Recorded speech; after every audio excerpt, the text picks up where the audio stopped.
yang mana bulan ini adalah bulan daripada kelahiran baginda Rasulullah sallallahu alaihi wasallam. Maka menjadi kewajiban bagi kita,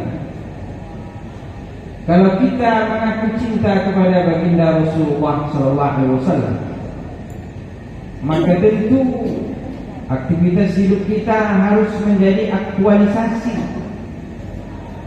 Harus kita implementasikan makna daripada cinta kepada baginda Rasulullah sallallahu alaihi wasallam.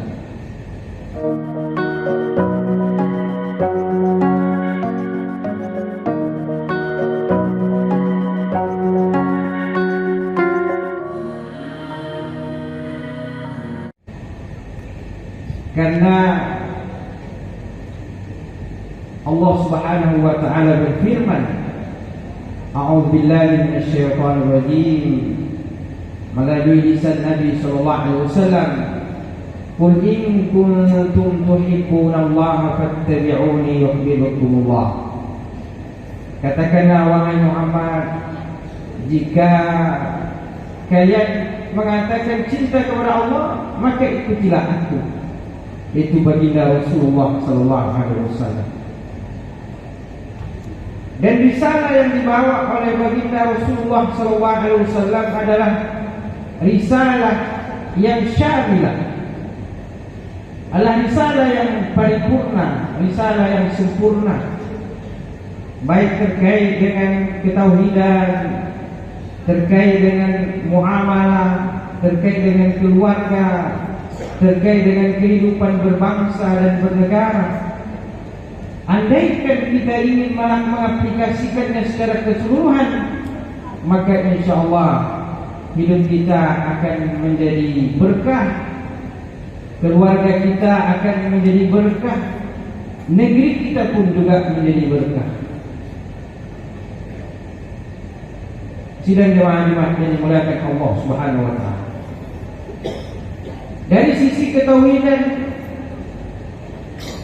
datanglah seorang sahabat bertanya kepada baginda Rasulullah sallallahu alaihi wasallam, meminta nasihat, meminta wasiat. Ya Rasulullah, qul li fil Islam qawlan. Ya Rasulullah, berikanlah aku nasihat, yang mana nasihatku itu tidak lagi aku minta kepada orang setelahmu ya Rasulullah. Maka kata baginda Rasulullah sallallahu alaihi wasallam, "Qul la ilaha illallah tsumma istaqim."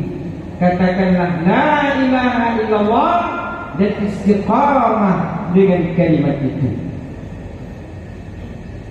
Maka kita sebagai orang mukmin harus yakin bahwa Allah adalah satu-satunya Tuhan yang berhak untuk kita sembah, dan Nabi Muhammad adalah sebagai Nabi yang terakhir.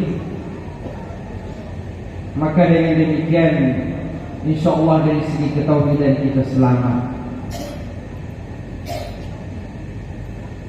Dan kita harus meyakini bahwa inna dina indallahi Islam, bahwa agama yang benar di sisi Allah Subhanahu wa taala adalah agama Islam. Keyakinan kita kepada Allah. Dan ini tidak bertentangan dengan la ikraha fiddin, tidak ada paksaan di dalam beragama. Maka kalau kita lihat ideologi negeri kita yang menganut Pancasila, yang berasaskan ketuhanan yang Maha Esa, itu tidak bertentangan dengan ajaran Islam, bahkan sesuai. Kenapa?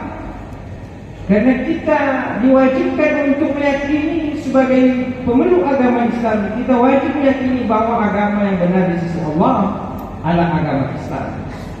Tapi kita tidak boleh memaksakan keyakinan kita kepada orang lain. La ikraha fiddin, tidak boleh memaksa orang dalam keyakinan. Tidak hanya memaksa, juga kita tidak boleh mencela daripada keyakinan orang. Allah Subhanahu wa taala berfirman, "Wa la tasubbu alladhina yad'una min dunillahi ajwan bighairi ilmin, wa la tasubbu alladhina yad'una min dunillahi." Jangan mencela orang-orang yang menyembah selain Allah. Jangan mencela Tuhannya. Walaupun kita meyakini bahwa itu tidak benar, tetapi kita tidak boleh mencela. Dan kita dituntut untuk menghormati, bukan dituntut untuk meyakini. Keyakinan kita satu, tetapi menghormati dia. Itulah yang disebut dengan kebebasan beragama. Bahwa kita menghormati agama lain bukan berarti kita meyakini. Karena keyakinan adalah inna dina indallahi Islam, bahwa agama yang benar di sisi Allah adalah agama Islam.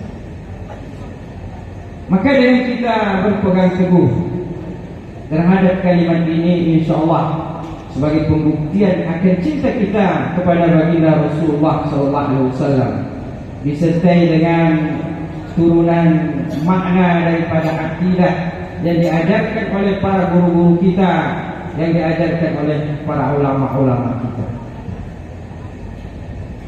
Yang kedua, risalah Nabi SAW mencakup seluruh perkara muamalah, perkara interaksi dalam berbagai macam lapisan kehidupan. Risalah Nabi sempurna dalam kita bertetangga, dalam kita hidup bersama, hidup berdampingan. Maka Nabi SAW mengatakan, al-muslimu akhul muslim, orang muslim itu bersaudara. La yadlimuhu, tidak menzaliminya, tidak mencelanya dan tidak menghinanya.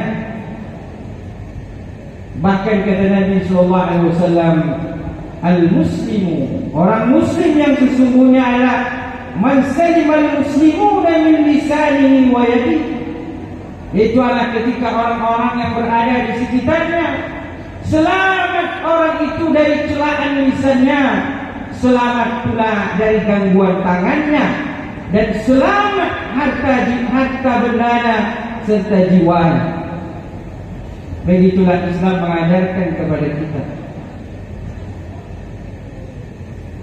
Nabi SAW mengatakan, man kana yu'minu billahi wal yawmil akhir falyukrim dhaifah. Siapa yang beriman kepada Allah dan hari akhir, hendaklah dia menghormati tamunya. Man kana yu'minu billahi wal yawmil akhir falyaqul khairan aw liyasmut. Siapa yang beriman kepada Allah dan hari akhir, maka hendaklah dia berkata baik atau diam. La yu'minu ahadukum, kata Nabi SAW, tidak beriman di antara kalian man bata, siapa yang tidur dalam keadaan kenyang, wajaruhu ja'iun bijambihi, dan tetangganya kelaparan, wa huwa ya'lam, sementara dia tahu. Dan begitu banyak riwayat-riwayat hadis-hadis dari Nabi SAW mengajarkan kepada kita agar menjadi pribadi yang baik di tengah keluarga kita, di tengah masyarakat kita, menjaga akhlak-akhlak yang baik. Karena Nabi SAW diutus oleh Allah Subhanahu wa taala, di antaranya adalah innama bu'ithtu liutammima makarimal akhlak, sesungguhnya aku diutus untuk menyempurnakan akhlak yang mulia.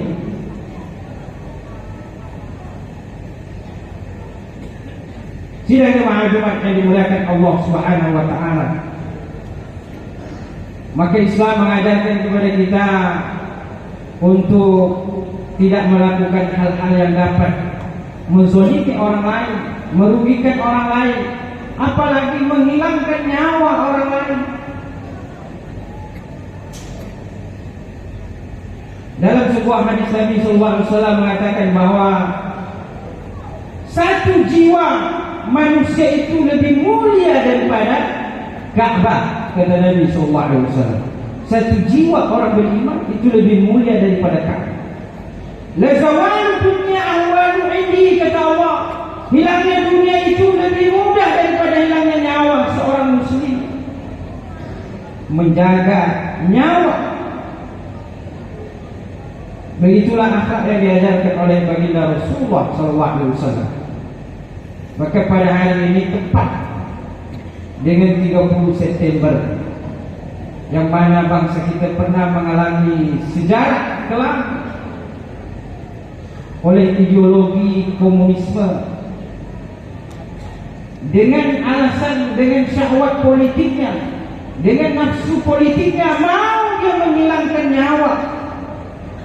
Dan tentu ini adalah sesuatu yang sangat tidak benar, karena kita tahu bahwa persoalan politik adalah persoalan yang mana di dalamnya adalah penuh dengan ijtihad, penuh dengan prasangka yang bisa jadi betul, bisa jadi salah. Sebagai sesama anak bangsa, kita jangan sampai dipecah oleh apalagi saling bermusuhan hanya karena berbeda pandangan politik.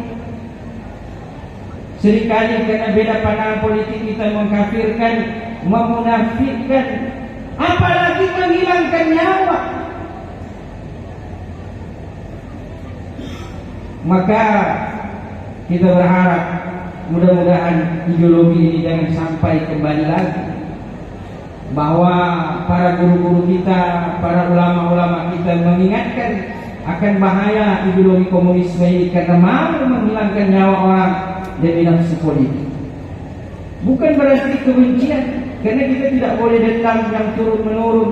Kita tidak boleh menimpakan kesalahan orang yang dilakukan orang tuanya kepada anak-anak. Itu tidak boleh dalam Islam.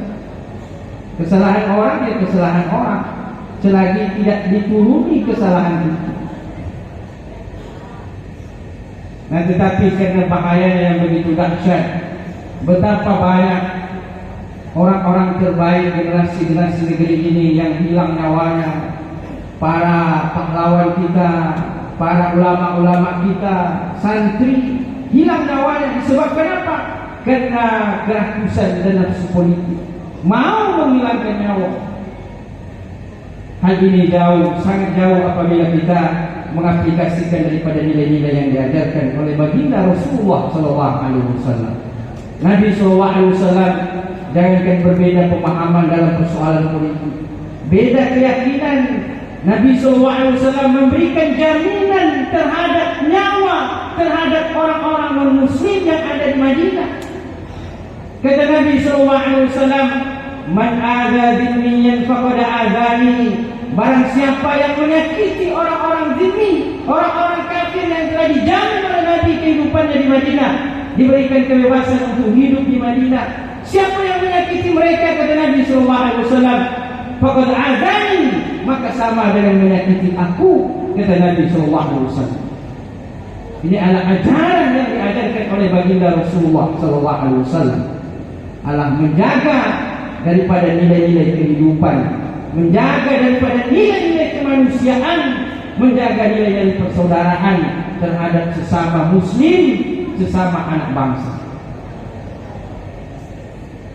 Sidang maklumat yang dimuliakan Allah Subhanahu wa taala.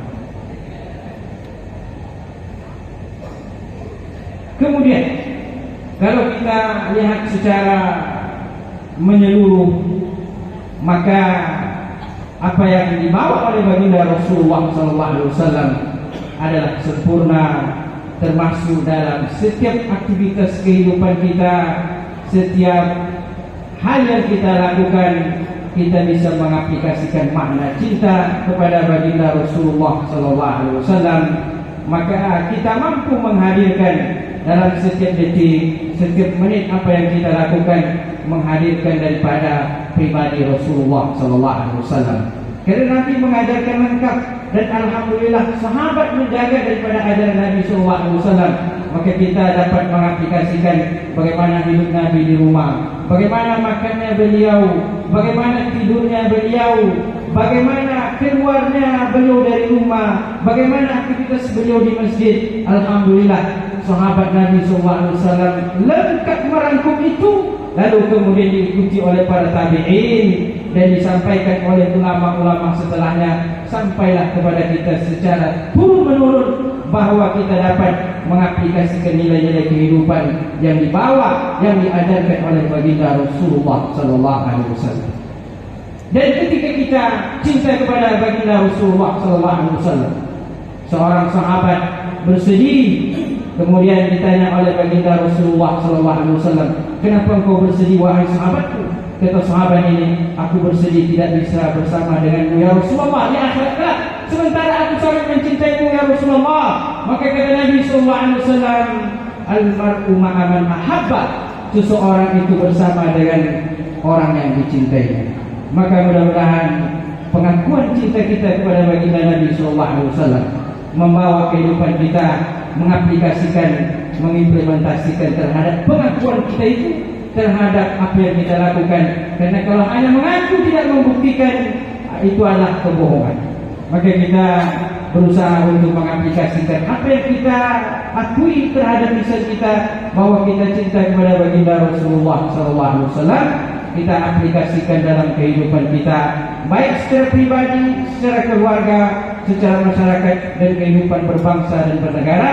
Dengan demikian insyaallah maka kita besar kemungkinan akan membersamai baginda Rasulullah di dalam surga kelak insyaallah. Barakallahu li wa lakum fil Qur'anil azim.